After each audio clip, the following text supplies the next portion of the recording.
नमस्कार. मतदार यादीमध्ये असलेल्या बोगस नावांची किंवा वोट चोरीचा आरोप केल्यानंतर राहुल गांधींनी हे प्रकरण मोठ्या प्रमाणावर हायलाईट केलंय. मात्र एक दोन गोष्टी नेमक्या या कशा पद्धतीने होतात ते आज मी तुम्हाला सांगणार आहे. आता झालं असं की चंद्रपूर जिल्ह्यामध्ये महाराष्ट्र आणि तेलंगणाच्या बाउंड्रीवर राजुरा नावाचा एक मतदारसंघ आहे. तर आता या राजुरामध्ये 6,800 पेक्षा जास्त मतदार किंवा मतदान करणाऱ्यांची नावं ही बोगस आहेत. हे निवडणूक आयोगानं हे 2024लाच मान्य केलं होतं. मात्र हे सगळं तिथल्या काही त्यावेळेच्या राजकीय लोकांनी किंवा राजकीय पदाधिकाऱ्यांनी सांगून मग ते निवडणूक आयोगानं केलेलं होतं. मात्र हा एकूण क्रम थोडा वेगळा आहे. आपण बोगस मतदान कसं करतो तर आणि बोगस मतदारांना कसं जोडतो हे बघूया. उदाहरणार्थ गणेश नावाचा व्यक्ती आहे आणि त्या गणेश नावाच्या व्यक्ती एका राजकीय पक्षाचा सक्रिय कार्यकर्ता आहे.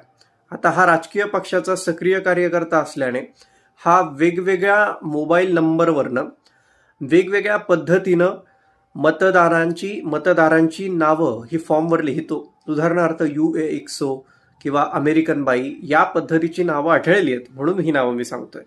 तर या लोकांचं नाव टाकायचं बोगस मतदार म्हणून त्यांना रजिस्टर करण्यासाठी ओळखीतल्या किंवा गावातल्या मतदारसंघातल्या काही लोकांचा मोबाईल नंबर वापरायचा आणि त्यांना जो OTP जातो तो OTP पुन्हा त्यावर रजिस्टर करायचा. खाली लिहायचं की Bandu submitted your form, Bandu submitted this form. म्हणजे हे एकूण प्रकरण त्याच्या अंगाशी येत नाही. म्हणजे फॉर्म जो भरतो तो व्यक्ती वेगळा आणि ज्याच्या नावे भरला जातो तो अस्तित्वातच नसतो.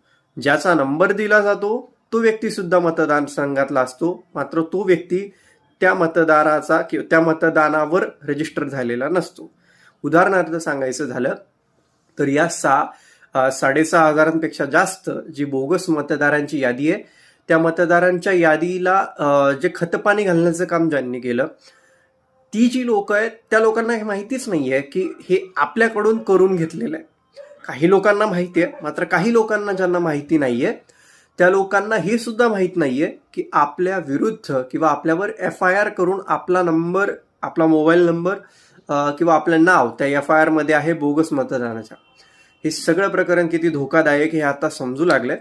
मात्र या पद्धतीनं राजकीय पक्षांनी सुद्धा बऱ्याचदा अशा गोष्टी जर वेगवेगळ्या मतदारसंघातनं केलेल्या असतील तर निवडणूक आयोगानं स्वतः त्या पद्धतीनं नवीन नियामक मंडळ किंवा नियम तयार करून काटेकोर पद्धतीनं अस्तित्वात असलेले पत्ते